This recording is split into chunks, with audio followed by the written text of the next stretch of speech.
Good morning. ଶୁଭ ସକାଳ ପିଲାମାନେ, କେମିତି ଅଛ? ଆଶା କରେ ତମେମାନେ ବହୁତ ଭଲରେ ଥିବ। ପ୍ରତ୍ୟେକ ଦିନ ପାଠ ପଢ଼ୁଥିବ, ବିଦ୍ୟାଳୟକୁ ଯାଉଥିବ ଏବଂ ମୋର ଭିଡ଼ିଓ ଗୁଡ଼ିକ ସବୁଦିନ ଦେଖୁଥିବ। ଯେଉଁମାନେ ପ୍ରଥମ ଥର ପାଇଁ ମୋର ଏହି ଭିଡ଼ିଓଟିକୁ ଦେଖୁଅଛ, ଚ୍ୟାନେଲଟିକୁ ଲାଇକ୍ ଏବଂ ସବସ୍କ୍ରାଇବ୍ କରିଦେବ। ତ ଚାଲ ଆଜିର ଭିଡ଼ିଓଟିକୁ ଆରମ୍ଭ କରିବା।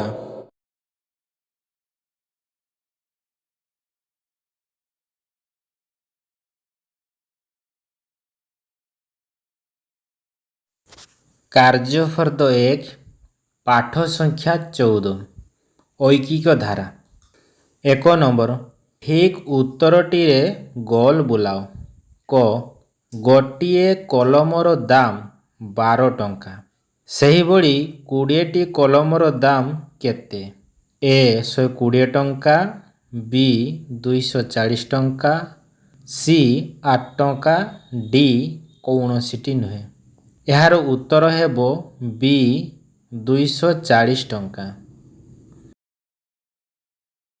ଖ, 45ଟି କମଳାକୁ ଯଦି ସମାନ ଭାବରେ 9 ଜଣ ପିଲାଙ୍କ ମଧ୍ୟରେ ବାଣ୍ଟି ଦିଆଯାଏ, ତେବେ ପ୍ରତି ପିଲା କେତୋଟି ଲେଖାଏଁ କମଳା ପାଇବେ? 5ଟି। ଗ, 1 କିଗ୍ରା ପିଆଜର ଦାମ 25 ଟଙ୍କା ହେଲେ ତେବେ 10 କିଲୋଗ୍ରାମ ପିଆଜର ଦାମ କେତେ? 250 ଟଙ୍କା। ଘ, 5ଟି ବସରେ ସମାନ ସଂଖ୍ୟକ 200 ଯାତ୍ରୀ ଯାଉଛନ୍ତି। ଗୋଟିଏ ବସରେ ତେବେ କେତେ ଜଣ ଯିବେ? 40 ଜଣ। ପ୍ରଶ୍ନ 2, ପ୍ରତ୍ୟେକ ପ୍ରଶ୍ନର ଉତ୍ତର ଲେଖ। କ, ସମାନ ଦାମର 12ଟି ଚକୋଲେଟର ଦାମ 60 ଟଙ୍କା। ଗୋଟିଏ ଚକୋଲେଟର ଦାମ କେତେ? 5 ଟଙ୍କା। ଖ, 8ଟି ସମାନ ମୂଲ୍ୟର କଲମର ଦାମ 40 ଟଙ୍କା। ଗୋଟିଏ କଲମର ମୂଲ୍ୟ କେତେ? 5 ଟଙ୍କା। ଗ, 45ଟି ଖାତା ସମାନ ଭାବରେ 9 ଜଣ ପିଲାଙ୍କ ମଧ୍ୟରେ ବାଣ୍ଟି ଦିଆଗଲା, ତେବେ ପ୍ରତ୍ୟେକ ପିଲା କେତୋଟି ଲେଖାଏଁ ଖାତା ପାଇବେ? 5ଟି।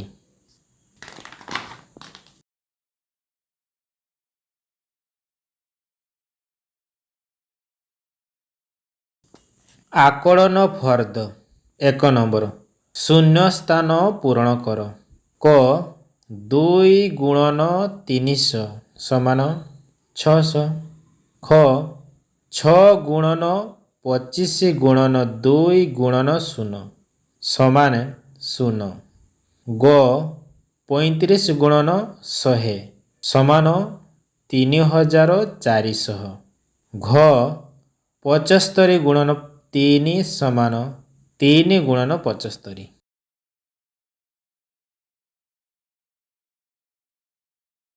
2 ନମ୍ବର, ଶୂନ୍ୟ ସ୍ଥାନ ପୂରଣ କର। ଗୁଣ୍ୟ, ଗୁଣକ, ଗୁଣଫଳ। ଗୁଣ୍ୟ 423 ଗୁଣକ 32, ତାର ଗୁଣଫଳ ହେବ 13536। ଗୁଣ୍ୟ 26, ଗୁଣଫଳ 2912, ଗୁଣକ ହେବ 112। ଗୁଣ୍ୟ 173, ଗୁଣକ 27 ହେଲେ ଗୁଣଫଳ ହେବ 4671।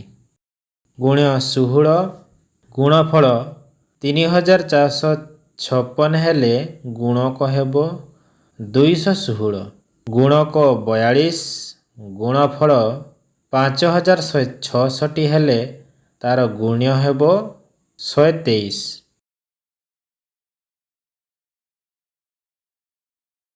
3 ନମ୍ବର, ଖାଲି କୋଠରୀ ପୂରଣ କର। ଭାଜକ, ଭାଗଫଳ, ଭାଗଶେଷ, ଭାଜ୍ୟ।